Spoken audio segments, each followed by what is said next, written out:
কর্তৃপক্ষের অব্যবস্থাপনা ও অপরিকল্পিত বর্জ্য পদার্থ রাখার কারণে এখানে ময়লার বাগান হচ্ছে।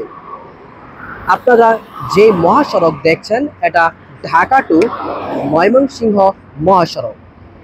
এই মহাসড়কের প্রায় অংশে এই ময়লার বাগান। দেশের অত্যন্ত গুরুত্বপূর্ণ ও ব্যস্ততম মহাসড়ক এটি। 1/3 সড়ক দখল করেছে এই ময়লার বাগান। দেখে মনে হবে এই মহাসড়ক যেন একটি ডাম্পিং স্টেশন। প্রতিনিয়ত উপজেলার বসতবাড়ি, কলকারখানা, বিভিন্ন বাজারের বিষাক্ত বর্জ্য পদার্থগুলো আনা হচ্ছে এই মহাসড়কে। ফলে জনসাধারণ ও পথচারীদের চলাচলের ভোগান্তি পোহাতে হচ্ছে। আমাদের এখানে রাস্তাটা সমস্যাটা দীর্ঘদিন যাবত, আর এটা হচ্ছে আমাদের চলাফেরার খুব বড় সমস্যা সৃষ্টি করে। মাঝে মাঝে এমন অবস্থা হয়ে যায় যে ময়লা একদম রাস্তার মাঝখানে চলে আসে।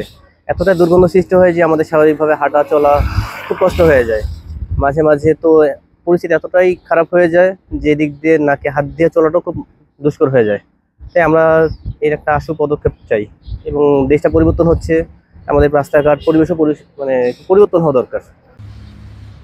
বছরের পর বছর এই বর্জ্য পদার্থগুলো এখানেই থেকে যায়, যার ফলে পরিবেশ ও জীবনযাত্রার মান হুমকির মুখে।